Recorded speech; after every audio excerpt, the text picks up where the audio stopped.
Bradesco. Entre nós, você vem primeiro.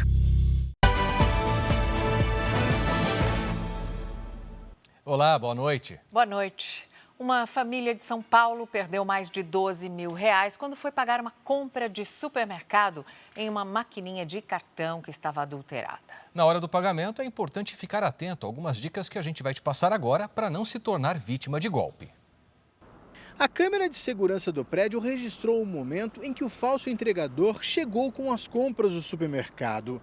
Ele tenta passar o cartão várias vezes, mas sempre dá uma mensagem de erro. A vítima chegou a trocar o cartão, mesmo assim não deu certo. O golpista então alega que o problema é a máquina e diz que vai buscar outra. Mas ele nunca mais volta. No final do dia, a surpresa: 2 compras, uma em cada cartão, e um prejuízo de R$ 12.500. Estamos desesperados, pois não temos esse dinheiro tão alto para pagar.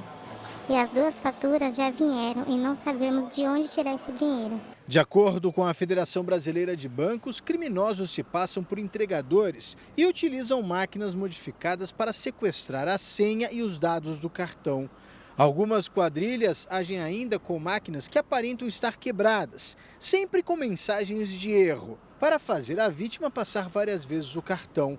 A Febraban alerta que os golpes acontecem geralmente com entregas de comidas, falsos presentes de aniversário, exames médicos e até em corridas de falsos taxistas. Todas as vezes que for fazer uma compra com cartão de crédito, é preciso tomar alguns cuidados, como por exemplo, ver se o monitor da máquina está funcionando e se está aparecendo direitinho o valor da compra. Jamais entregue o cartão para a outra pessoa na hora de fazer o pagamento. Se precisar digitar a senha, verifique se não tem ninguém olhando. Agora, se o pagamento for por aproximação, você tem que esperar aparecer aqui na tela que o pagamento foi aprovado e sempre exigir o comprovante. E o mais importante, em caso de dúvida, não faça o pagamento. Ative o SMS de mensagens de alerta de transações realizadas, disponibilizado pelos bancos para monitorar as transações em tempo real. Nunca aceite presentes e brindes inesperados, sem saber quem realmente mandou. A vítima do falso supermercado registrou o boletim de ocorrência e espera uma resposta dos bancos. Meu pai teve que parcelar a fatura com juros para conseguirmos pagar.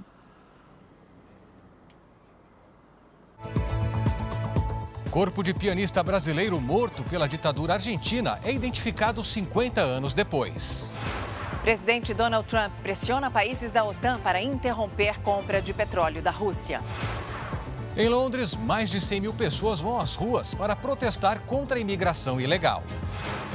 No Brasileirão, Fluminense e Corinthians se enfrentam hoje e querem manter a boa fase. Piscineiro conta como salvou o cachorrinho que se afogava em Goiás. E as novidades da Fazenda 17. Reality estreia na segunda, com atrações de tirar o fôlego.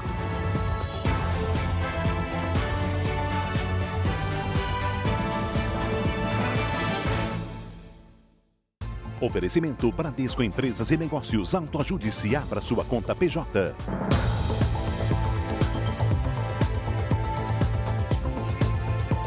Cães farejadores chegaram à cidade de Icaraíma, no Paraná, onde 4 amigos desapareceram há cerca de 40 dias depois de cobrarem uma dívida. O carro deles foi encontrado ontem enterrado e a polícia conseguiu localizar o veículo depois que recebeu uma carta anônima. Foram mais de 12 horas de trabalho até que o carro fosse retirado da terra. No veículo havia vestígios de sangue e marcas de tiro. Localizamos ainda um objeto dentro do interior do veículo com o nome de uma pessoa. Esse objeto foi apreendido também e entregue na autoridade para fazer exames posteriormente. O carro pertence a um dos 4 amigos que desapareceram em Icaraíma, no noroeste do Paraná. Robsley de Oliveira, Rafael Marascalchi, Diego Afonso e Alencar Gonçalves não dão notícias desde 5 de agosto. O grupo foi visto pela última vez em uma lanchonete. Segundo as investigações, Robsley, Rafael e Diego foram contratados por Alencar para cobrar uma dívida de R$250 mil referente a um imóvel. Os 3 saíram de São José do Rio Preto, em São Paulo. O carro localizado pela polícia estava coberto por lonas. Para as investigações, todos os amigos foram atraídos para uma emboscada. E a localização deste veículo só foi possível graças a uma carta deixada próxima à casa de uma parente de um dos desaparecidos. A mensagem dizia: os corpos dos homens estão no sítio, na mata do tenente, dentro do carro enterrado. Na tarde deste sábado, 2 equipes dos bombeiros com cães farejadores vieram de Curitiba para tentar encontrar os amigos. O Instituto de Criminalística coletou amostras de sangue do carro para checar se correspondem ao material genético dos desaparecidos.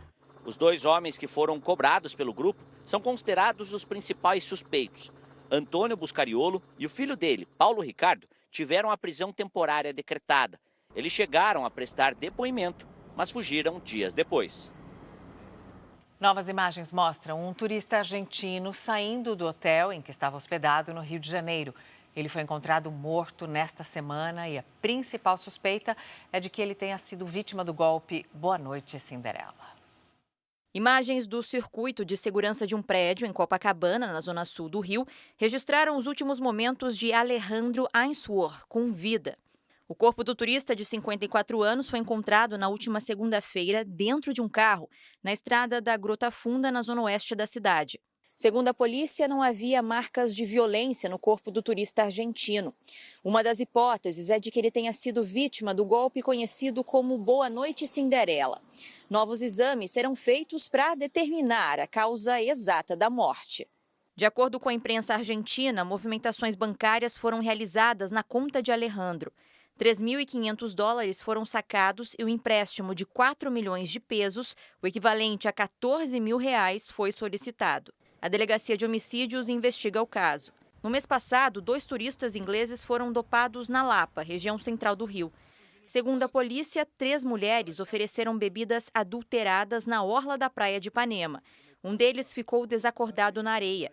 As vítimas tiveram os celulares e R$15 mil roubados. 2 suspeitas já foram presas. Uma ainda está foragida. A Polícia Civil do Rio de Janeiro investiga a morte de um motorista de aplicativo em Bangu, na zona oeste da cidade. Luiz Alberto da Silva, de 50 anos, levava para uma comunidade 2 passageiros que seriam criminosos. Traficantes rivais armaram uma emboscada e metralharam o carro. O motorista morreu no local. Os 2 suspeitos ficaram feridos, mas conseguiram escapar. Pouco tempo depois, eles foram encontrados pelos policiais em uma casa e levados sob custódia para um hospital da região. Um deles permanece internado, o outro foi conduzido à delegacia. Uma arma foi apreendida. 2 pessoas morreram depois que um caminhão desgovernado atingiu 6 carros. Foi na região metropolitana de Belo Horizonte. O acidente aconteceu numa rua onde havia uma feira livre. Vídeos gravados por testemunhas mostram a destruição provocada pelo acidente. Um dos carros foi prensado contra uma árvore. Os ocupantes de 24 e 46 anos morreram na hora. O motorista do caminhão disse aos policiais que o veículo sofreu uma pane nos freios e desceu essa rua íngreme em alta velocidade até bater em 6 carros que estavam estacionados. Um deles pertence a Andréia. Ela e o marido se preparavam para montar a barraca na feira livre da praça, quando o caminhão surgiu desgovernado. Na hora que eu vi, ele já estava descendo e o outro carro estava subindo, branco. Aí ele já puxou o carro já bateu no nosso carro e o caminhão jogou para lá, que aí foi bater no carro dos lados de lá. Segundo a polícia, o motorista de outro carro atingido precisou ser levado para uma unidade de saúde. Ele foi atendido e liberado. Por causa do acidente, a feira no local foi cancelada. Moradores e feirantes estavam assustados com a gravidade da batida. Hoje foi assim, nada funcionou, né? Porque não tinha clima para isso, né? Aí todo mundo ficou muito abalado, né? A gente fala agora das linhas com cerol, um verdadeiro risco e que fazem vítimas em todo o Brasil. Em média, para você ter uma ideia, são 500 acidentes com motociclistas por ano. Apesar do perigo, ainda não há uma legislação federal que proíba o uso do material cortante. Soltar pipa com cerol é mais frequente nesta época do ano por causa dos ventos fortes. Esta semana, em Salvador, um cantor foi atingido no pescoço quando passava de moto por uma das avenidas mais movimentadas da cidade. Ele ainda sofreu um ferimento no dedo. Ao sentir que o cerol passou no meu capacete, ele desceu para o meu pescoço, eu de imediato larguei a mão do guidão da moto e coloquei o dedo. Eu creio que tenha sido isso que tenha salvado a minha situação. Uma lei municipal proíbe o uso de cerol em linhas de pipa desde 2017 em Salvador. Mas nem isso impediu que Aderson entrasse para as estatísticas. O uso de cerol provoca cerca de 500 acidentes por ano no país, segundo dados da Associação Brasileira de Motociclistas. O problema é nacional. Quase 50 projetos de lei já tramitaram na Câmara dos Deputados para proibir a produção, venda e uso de linhas cortantes. Uma das propostas foi aprovada no final do ano passado e aguarda a votação do Senado. Enquanto não há regras nacionais, os estados criam legislações próprias. Linhas cortantes são proibidas em Santa Catarina, Paraná, São Paulo, Rio de Janeiro, Minas Gerais, Mato Grosso do Sul, Distrito Federal, Maranhão, Pará e Rondônia.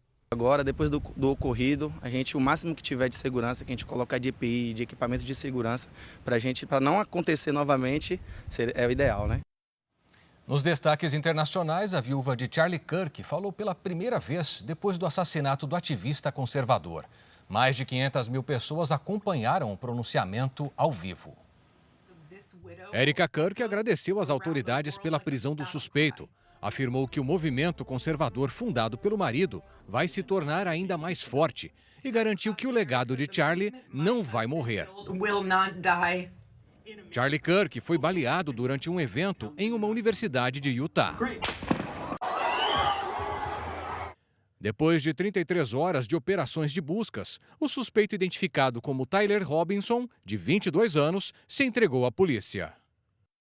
Em Chicago, uma operação contra a imigração ilegal terminou com um agente ferido e um estrangeiro morto. Segundo o Departamento de Segurança Interna, o imigrante atingiu os agentes com o carro e arrastou um deles. O policial atirou e o homem morreu no local. O imigrante mexicano foi identificado como Silvério Gonzalez, de 38 anos. Ele trabalhava como cozinheiro. O agente foi internado em condição estável. O presidente Donald Trump afirmou que só vai impor novas sanções à Rússia se os países da OTAN pararem de comprar petróleo russo. O presidente dos Estados Unidos tem sido cobrado pelos países da Aliança Militar do Ocidente a pressionar a Rússia por um acordo de paz com a Ucrânia.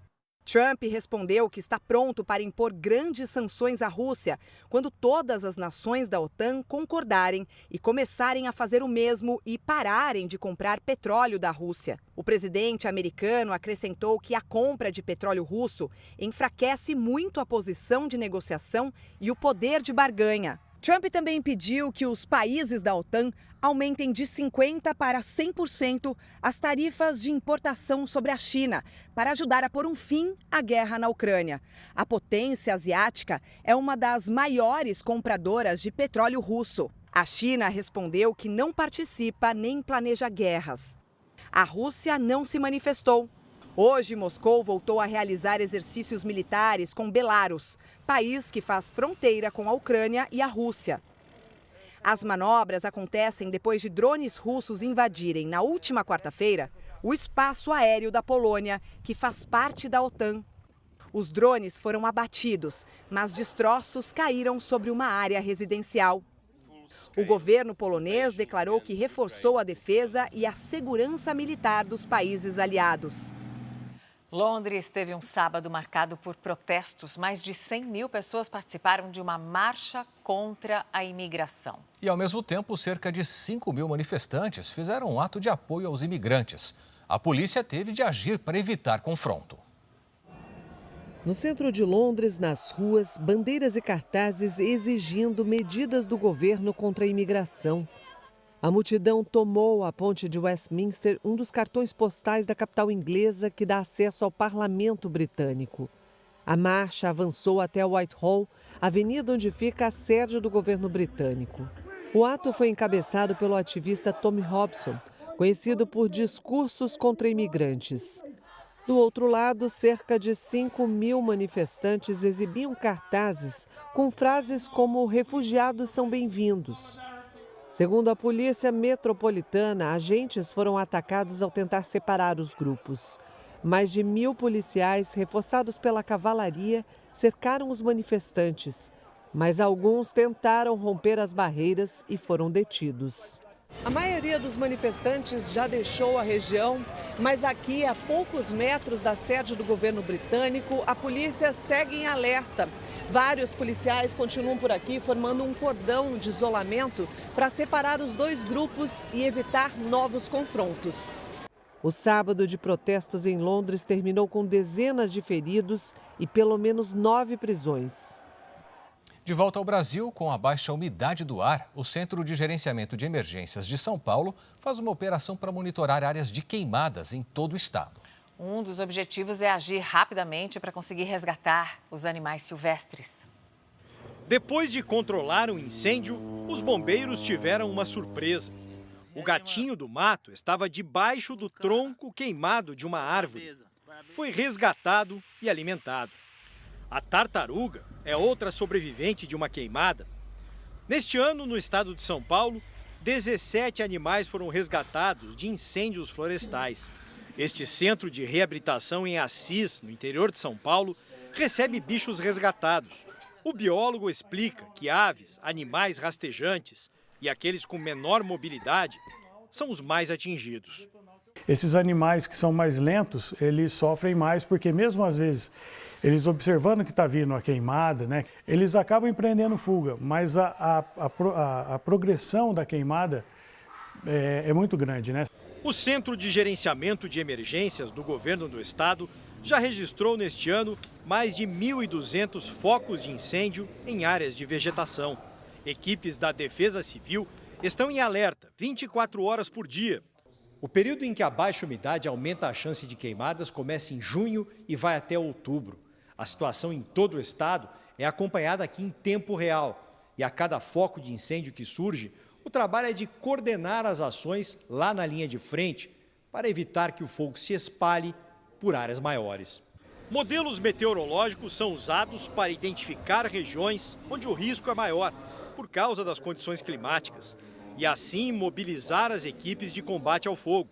Uma boa notícia é que em agosto deste ano houve uma redução de 86% no número de focos de incêndio em comparação com o mesmo período do ano passado. As pessoas têm que se conscientizar que não é só uma bituca de cigarro acesa que pode ocasionar um fogo. O lixo em geral. Limpar terreno com fogo também, jamais fazer isso, nunca fazer isso. Soltar balões, nunca fazer isso.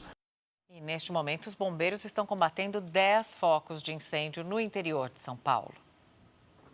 Imagens aéreas mostram a extensão dos danos causados pelo fogo em uma área de preservação de mata em Socorro, próximo à divisa com Minas Gerais. 4 helicópteros ajudam no combate aos focos de incêndio em todo o estado. Em Piracicaba, as queimadas já consumiram mais de 50 hectares de mata. O tempo seco e o vento forte facilitam a propagação das chamas. Em Cruzeiro, na Serra da Mantiqueira, o combate ao incêndio em uma área de vegetação e pastagem já dura 6 dias.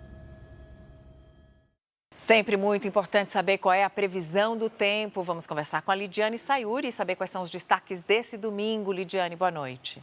Oi, Mariana. O domingo vai ser de alertas, viu? Boa noite para você. Clébio, boa noite. E uma boa noite para você que nos acompanha. Amanhã, a combinação de calor e umidade vai formar nuvens carregadas e chuva forte entre o Amazonas, Roraima, Pará e o norte de Mato Grosso. Em Florianópolis, sol entre muitas nuvens com máxima de 22 graus. Em São Paulo, o sol volta a aparecer e à tarde faz até 27 graus. Em Brasília, tempo seco e quente com alerta para baixa umidade do ar. Esquenta até os 34. Hoje, a maior quantidade de água caiu sobre o Espírito Santo. As últimas imagens de satélite mostram nuvens pelo norte e tempo aberto no sudeste e nordeste. Amanhã, a circulação de ventos provoca temporais no interior gaúcho a qualquer hora.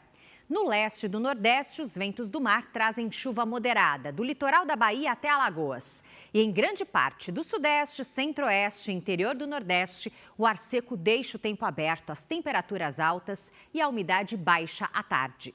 Domingo com máxima de 25 graus em Porto Alegre, em Vitória, 22. 35 em Goiânia. Em Teresina, 36 e até 34 em Porto Velho. Hora do Tempo Delivery. O Jorge escolheu a cidade de Cacoal, Rondônia. Boa noite, Jorge. Os próximos dias terão sol e se prepare, porque à tarde tem possibilidade de pancadas de chuva com raios e trovoadas. As máximas ficam entre os 32 e os 35 graus. A Luciana é de Arapongas, no Paraná. Oi, Luciana. Domingo e segunda com predomínio de sol e temperaturas em elevação. As máximas chegam aos 29, 32 graus. Na terça, chove pela manhã e faz até 30 graus. A gente quer te ver por aqui também. Então participe pelas redes sociais com o nome de uma cidade e a hashtag você no JR. Mariana, Clébio. Obrigado, Lide. E você vai ver ainda hoje. Corpo de músico brasileiro desaparecido durante a ditadura argentina é identificado. E hoje tem Fluminense e Corinthians, a partir das 8h30 da noite, aqui na Record. No Maracanã, o Fluminense quer voltar a vencer. Já o Corinthians busca manter a invencibilidade dos últimos jogos.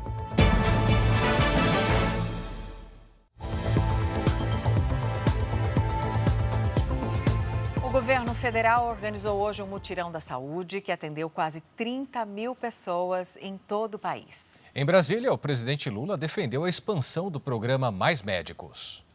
Foram mais de 29 mil atendimentos nos 45 hospitais universitários federais, 2.000 cirurgias, 4.500 consultas e quase 23 mil exames realizados. O Hospital das Clínicas de Belo Horizonte foi uma das 4 unidades mineiras que participaram da ação. O movimento também foi grande em Fortaleza, no Hospital Universitário do Ceará.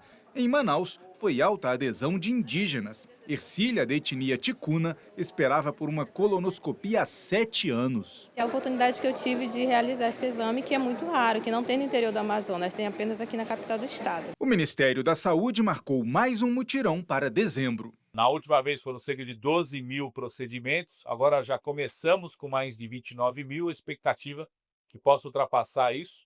É o maior mutirão nacional já feito na história do SUS, não só pela quantidade, mas pela diversidade. O presidente Lula disse que pretende inaugurar mais 13 hospitais universitários até o fim do mandato no ano que vem e defendeu que é preciso ampliar o programa Mais Médicos. Atualmente, mais de 26 mil profissionais atuam pelo programa em todo o país. Quando a gente entra, sabe, no coração desse país, quando a gente vai para a cidade de 8 mil habitantes, 5 mil habitantes, 6 mil habitantes, que a gente vai para o norte, para o nordeste, para o sertão, sabe? Tem médico? Não tem. E às vezes o prefeito não tem dinheiro para pagar.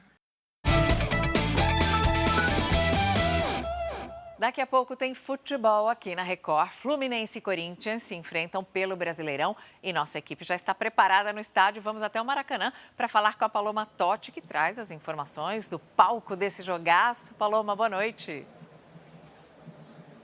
Boa noite para você, Mariana, para quem está com a gente aqui no Jornal da Record. Pois é, apenas 2 pontinhos separam os 2 times na tabela do Brasileirão. O Fluminense é o 9º colocado e o Corinthians vem na 12ª posição. Os 2 times ali bem pertinho. Ao longo da história, as 2 equipes já se enfrentaram 124 vezes e o equilíbrio é total. São 44 vitórias para cada lado, com 36 empates. Bom, vamos girar as informações dos times. A gente começa, claro, pelos donos da casa. Quem conta tudo pra gente do Fluminense é a Karen Meneguin. Boa noite pra você, Karen. Oi, Paloma. Boa noite para você e para todo mundo que acompanha a gente no Jornal da Record. Eu ouvi dizer que ainda tem torcedores do Fluminense comemorando a classificação no meio da semana. E a energia é exatamente essa, usar essa energia para tentar reverter o cenário no Brasileirão, já que o Fluminense vem de uma derrota e também de um empate. Mas só 2 pontinhos e 3 posições separam Corinthians e Fluminense na tabela de classificação. Paloma. Obrigada, Karen. O Corinthians está lá a 4 pontos da temida zona do rebaixamento. Tem um fantasma ali rondando e o Corinthians precisa da vitória hoje aqui para se distanciar de vez. Quem traz as informações do Timão pra gente é o Ale Oliveira. Boa noite, Ale. Fala, Paloma, tudo bem? Boa noite para você, boa noite a todos. O Dorival Júnior tem uma semana de paz, né? A cada jogo tem um desfalque novo. Para esse confronto contra o Fluminense, são 6. Olha a lista, ó. Martínez, Carrídio, Charles, Ranieri e Memphis Depay. Esses 5 por conta de lesão. E ainda tem o Breno Bidon, que está suspenso com o 3º cartão amarelo. Para não ficar muito exposto nesse jogo fora de casa, o Dorival Júnior deve utilizar um esquema com 3 zagueiros, tá? Mas daqui a pouquinho a gente vai ficar sabendo se vem assim ou não o Corinthians para enfrentar o Fluminense. Paloma. Fechado então, combinado. Daqui a pouco a gente volta com as escalações de Fluminense e Corinthians. Mariana, Clébio. Valeu, Paloma. Obrigada. Na Espanha, ao menos 25 pessoas ficaram feridas em uma explosão em um bar de Madrid. 3 delas em estado grave. Parte do teto do estabelecimento desabou. O bar fica no térreo de um prédio de 3 andares. De acordo com a imprensa local, a explosão teria acontecido por conta de um vazamento de gás em um imóvel residencial que fica no mesmo edifício. O primeiro-ministro de Israel afirmou hoje que os terroristas do Hamas que vivem no Catar têm bloqueado as tentativas para um acordo de cessar-fogo. Segundo Benjamin Netanyahu, o Hamas é o principal obstáculo para o fim da guerra em Gaza e para a libertação dos reféns. A declaração foi dada depois de um ataque contra um líder do Hamas no Catar nesta semana. Hoje, o secretário de Estado americano viajou a Israel. Marco Rubio disse que o ataque não abala a aliança dos Estados Unidos com Israel. Neste sábado, manifestantes foram às ruas de Tel Aviv para pedir a volta dos sequestrados. Veja agora os destaques do Domingo Espetacular. A história do rapaz de 26 anos que foi preso injustamente no Ceará. Quando eu entrei no carro, eles me falaram, ó, você vai ser preso, se eu tenho um mandato, um 57 lá no Rio. Quando o crime aconteceu, Iago estava a quase 3.000 quilômetros de distância. Ele chegou aqui para se exercitar sem saber que, horas antes, tinha sido reconhecido como um dos homens que assaltaram um carro dos Correios. Foi doloroso, né? Era uma cela com 26 pessoas. A emocionante história do médico que passou os últimos 50 anos em busca da mãe biológica. E quando eu liguei, ela disse, será que você é o meu filho que eu procuro até hoje? Ele conseguiu localizá-la e os dois vão se ver pela primeira vez, depois de todo esse tempo. E aquilo que era uma história passou a ter rosto. Como foi o fim de 5 décadas de espera? Já imaginou ir à escola montada num touro de estimação? É assim que uma jovem percorre o trajeto de mais de 1 hora todos os dias. É que ele tava ficando muito estressado de ficar só em um lugarzinho, comendo sem andar, né? Tive uma ideia, vou mostrar ele. Quero saber como essa amizade pra lá de inusitada começou? Dormia no teu quarto? Aham, ele foi tentar subir na minha cama, quebrou. É no Domingo Espetacular, logo após Acerte ou Caia. Você vai ver a seguir os bastidores e a expectativa para a estreia da nova edição da Fazenda. E vai ver também piscineiro salva cachorrinho que se afogava em Goiânia. O cachorrinho é cego e chegou a ficar preso na lona da piscina antes de afundar.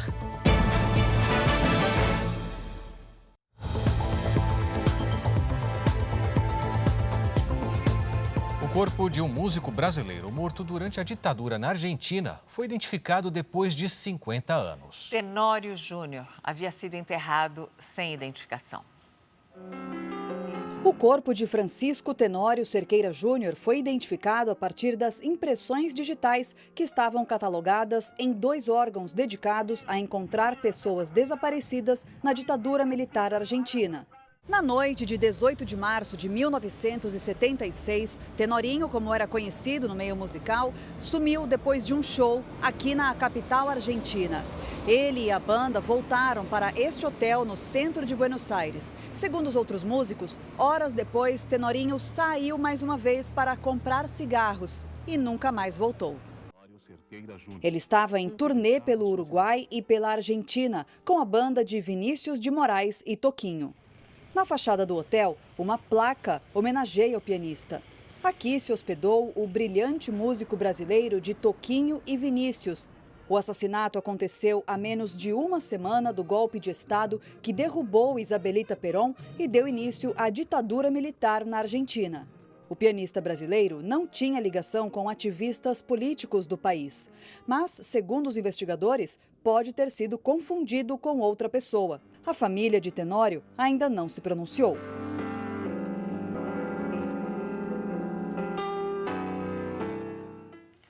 Ao menos 50 mil pessoas são esperadas para a COP30 em Belém no mês de novembro. Participantes de 70 países já confirmaram presença. Mas tem um problema aí, viu, Mariana? Porque o preço das hospedagens ainda é uma preocupação. A ONU, inclusive, sugeriu a redução das delegações. A carta enviada pela ONU solicita que chefes de Estado revisem o tamanho das delegações na COP30 por causa das limitações de hospedagens para o evento em Belém. Ao menos 50 mil pessoas são aguardadas para a Conferência Mundial.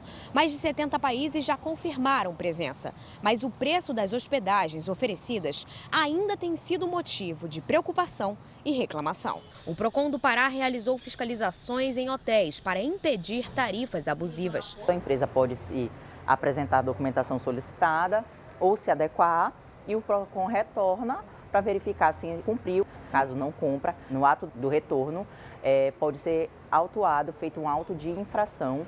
Ambientalistas ainda procuram por hospedagens.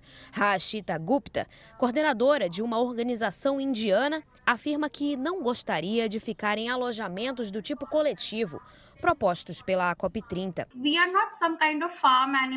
Não somos animais para ficar 5, 10 pessoas em um quarto com diversas camas durante 3 semanas. Integrantes de instituições internacionais também relatam dificuldades. Tenho participado de várias COPs e nunca tive problemas. É a primeira vez que vemos isso.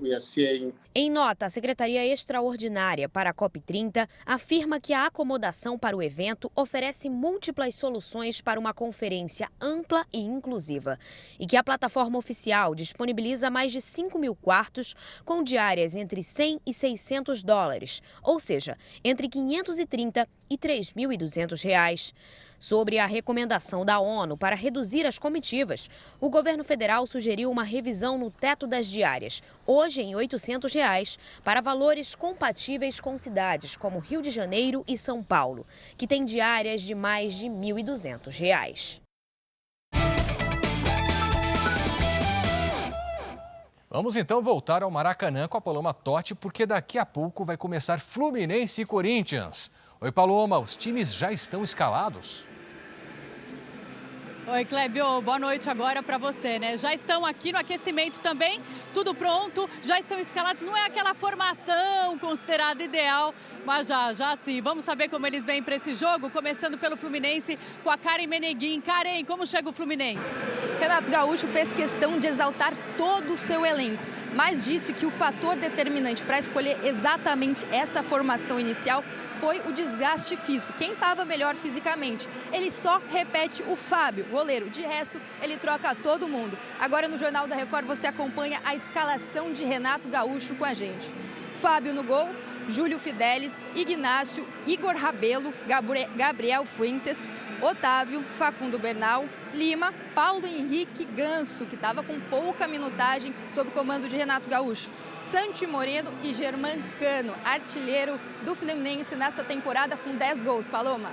Valeu, Karen. Bom, o Corinthians, entre tantos problemas, ainda começa com Yuri Alberto no banco. É isso mesmo, Ale Oliveira? Exatamente, Paloma. O Yuri Alberto, que se recuperou rapidamente de uma cirurgia de hérnia inguinal, menos de 20 dias estava treinando, jogou alguns minutos contra o Atlético Paranaense pela Copa do Brasil no meio de semana, mas ainda não tem condições de jogar muito mais do que isso, do que jogar o tempo todo. Fica no banco. Do lado dele também tem o Garro. O Dorival Júnior vai poupar Rodrigo Garro. Então um ataque diferente do Corinthians vai ter Vitinho, Kaique e Guinegão, que vira uma grande esperança de gol para o corintiano. Ele em 5 jogos fez 4 gols e deu uma assistência. Paloma. Boa, Lê. Bom, neste sábado, 2 jogos já começaram aí para a 23ª rodada do Brasileirão. O Mirassol, grande Mirassol, que é a surpresa do campeonato, venceu mais um time considerado grande. E o Fortaleza voltou a vencer depois de 4 derrotas seguidas. Vamos ver. Em Porto Alegre, o Mirassol derrotou o Grêmio por 1-0. Alisson aproveitou o rebote da cobrança de falta e marcou o gol do jogo. O Mirassol subiu para o 4º lugar no campeonato. O Fortaleza recebeu vitória e saiu na frente com Breno Lopes. O tricolor cearense aumentou com Bruno Pacheco. 2-0 resultado final. A partida marcou a estreia do técnico Martim Palermo no comando do Fortaleza. E o Palmeiras está goleando o Internacional por 4-1, é isso mesmo. O time do técnico Abel Ferreira teve um começo avassalador e fez 4 gols ainda no primeiro tempo. 3 gols do atacante Vitor Roque. Com o resultado, o Palmeiras reassume a vice-liderança do Brasileirão. O Internacional é o 10º colocado. Mariana, Clébio, volto com vocês. Obrigado, Paloma. E um homem morreu durante uma briga de torcidas hoje à tarde na zona norte do Rio de Janeiro. Homens encapuzados e com barras de ferro chegaram ali à região do estádio Nilton Santos. A polícia militar foi chamada para conter a briga. Um torcedor foi esfaqueado. Ele chegou a ser socorrido, mas morreu no hospital. Um outro torcedor foi baleado e está internado. O estado de saúde dele não foi divulgado. Um suspeito foi preso.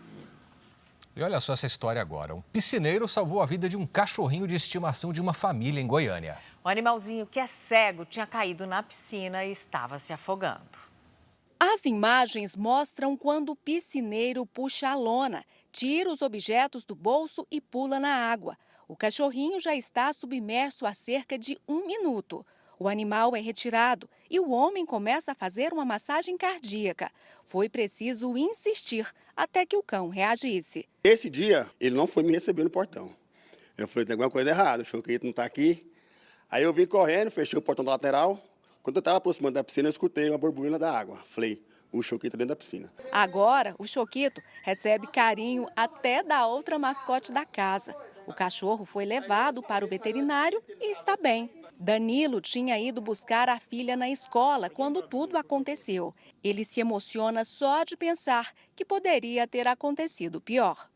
É muito emocionante, porque o Choquito tem 7 anos que ele está com nós, sabe? Foi um herói, foi. Como o Choquito tem problemas para enxergar e gosta muito de brincar na água, a família instalou essa proteção na piscina para impedir que ele entrasse. Mas mesmo assim, ele conseguiu encontrar uma brecha de cerca de 1 palmo entre a barreira e a parede. Ele sobe o sofá, ele dorme em cima da cama, ele é muito gostoso, ele é a alegria aqui de casa. Vinícius faz a limpeza da piscina da família há 3 anos. Aí eu continuei massageando, tentando até que ele voltou. Foi um alívio, uma sensação muito boa, muito gratificante.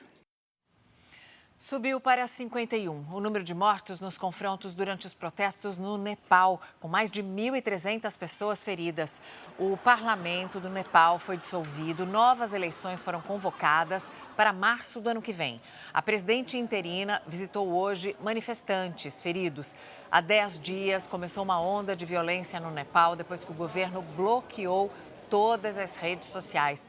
Os manifestantes também reclamam da desigualdade social no país, historicamente comunista. Aqui no Brasil, notícia boa. O país se tornou pela primeira vez o maior exportador de algodão do mundo. Nesta reportagem especial, nós vamos entender como é o cultivo dessa fibra usada principalmente na indústria têxtil, mas que também é matéria-prima importante para os setores farmacêutico e até de alimentos. O verde das lavouras cede lugar ao branco nos campos de algodão. De cima, a vegetação parece que foi coberta por uma geada, mas é exatamente o contrário. Terra firme, quente, estações bem definidas, de chuva e seca, são as condições ideais que favorecem esse cultivo. A cultura do algodão é uma cultura que, onde ela chega, ela consegue desenvolver uma região. Se não fosse o algodão, nós nem estaríamos aqui. Um trabalho delicado, que une cuidados manuais com o que há de mais avançado na tecnologia. No último ano, a produção de algodão levou o Brasil ao topo de uma das disputas mais competitivas do agronegócio. Foram 3.700.000 toneladas na safra 2023-2024. Um marco histórico para a cultura que floresce no Cerrado. O país ultrapassou os Estados Unidos e assumiu a liderança mundial na exportação, com mais de 12 milhões de fardos de algodão enviados ao exterior. O estado de Mato Grosso é o maior produtor do país, seguido pela Bahia. Nesta fazenda, em Barreiras, oeste baiano, quase tudo que é colhido segue para o mercado internacional, principalmente para a Ásia. E imagina que essa fibra, que ela não pode mais pegar chuva, porque se ela pegar água muitos dias, ela vai estragar, vai ser um algodão de má qualidade. E isso a Bahia tem com perfeição. Por isso a Bahia é a terra do algodão. No auge da colheita, o solo praticamente desaparece diante do mar de algodão que cobre a lavoura e transforma a paisagem. É a etapa final de um ciclo que une natureza e tecnologia e coloca o Brasil entre os maiores exportadores de algodão do mundo. O desenvolvimento do algodoeiro tem várias fases. Entre a preparação do solo e a chegada das máquinas de colheita, são 6 meses. A gente planta, a partir do plantio com 4, 5 dias com umidade, ele emerge, ele germina e emerge, ele sai do solo e a partir desse tempo ele começa a colocar um botão floral, uma flor, uma maçã, que é isso aqui. Isso aqui é uma maçã de algodão que durante basicamente 150 dias ela vai ficar em maturação para que ela consiga chegar no seu ponto final, que é um capulho, que é a fibra em si, onde faz a roupa, o cotonete, calça jeans e várias outras coisas. E se antes pragas ameaçavam plantações inteiras, hoje aviões fazem a pulverização para evitar que elas surjam. Nós trabalhamos com uma vazão mais reduzida e conseguimos ter muita precisão a 240 km por hora. Então, é uma tecnologia assim, extremamente precisa e avançada. As colheitadeiras têm tecnologia avançada. O GPS e os mapas virtuais facilitam o trabalho, que era totalmente manual. A fibra é enrolada e embalada em capas coloridas pelo próprio equipamento para evitar sujeiras e perdas. Tudo é acompanhado em tempo real por meio de satélites. Com o apoio de recursos como esse, a expectativa é de mais expansão. Só na Bahia, a área plantada vai saltar de 346 mil hectares para 414 mil, um crescimento de quase 20%. Ninguém acreditava que isso daqui produzisse o que se produz hoje, né? E eu acredito muito nisso, no potencial de crescimento que a região tem para que a gente possa produzir cada vez mais.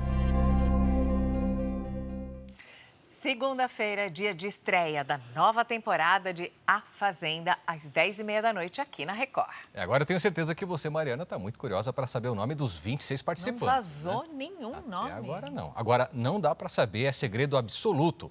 Agora nós entramos na casa sede para mostrar para você algumas novidades dessa nova edição. Dá uma olhada. Itapecerica da Serra, Grande São Paulo. Fica aqui a fazenda mais famosa do Brasil. Na sede já está tudo pronto para receber os 26 participantes, que vão ficar confinados a partir de segunda-feira. Você acompanha tudo pelas lentes das mais de 50 câmeras. A gente consegue ver que aqui na sede tem vários espelhos como esse. Por trás de cada espelho desse, tem sempre um cameraman atento para registrar tudo o que acontece entre os peões. Na área externa, o luxo necessário para aliviar a tensão do confinamento. Aqui na sede da fazenda, os peões vão encontrar toda a estrutura necessária para aproveitar o dia. Então aqui tem uma piscina convidativa, aqui tem um ofurô ainda coberto, aqui um lounge, área de descanso, onde eles podem interagir. Tudo isso com uma vista privilegiada da área rural. E como o reality acontece literalmente numa fazenda, os participantes vão ter que cuidar dos animais. Ter muita paciência e força de vontade, né? Porque o animal dá bastante trabalho. Dá trabalho, a satisfação de você cuidar de um bicho é muito bom também, né? Além do cavalo Apollo, que substitui esse ano o famoso cavalo colorado, agora aposentado, tem mais 2 agradáveis novidades entre os bichos. Novidade esse ano na fazenda são os 2 baby búfalos. Os animais têm 6 meses de idade e olha só, são bem mansinhos, bem tranquilos e dengosos também, viu? Gostam de um carinho na barriga, quase um pet. E os peões vão ter que trabalhar bem para deixar eles bem tranquilos e confortáveis.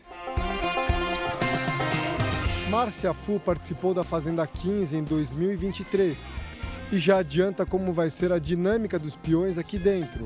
Temos 26 participantes. Você já imaginou o que vai ser aquela casa? Inventa que o outro fez isso, inventa que eu falei aquilo, inventa que aquilo... Então, assim, a nossa cabeça, se você não tem muita personalidade, se você não é muito forte, você não aguenta.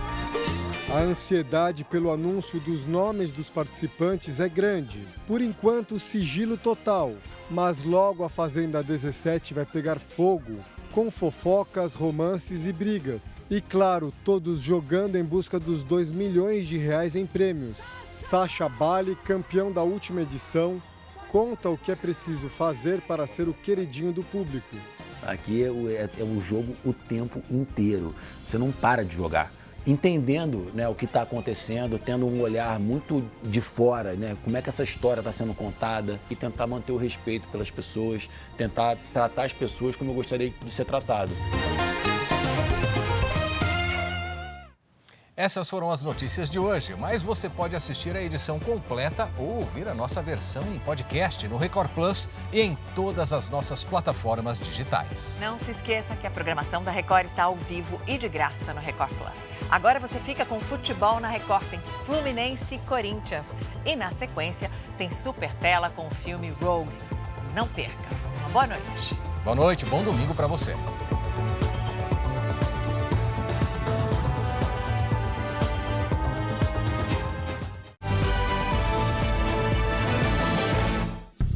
Bradesco, entre nós, você vem primeiro.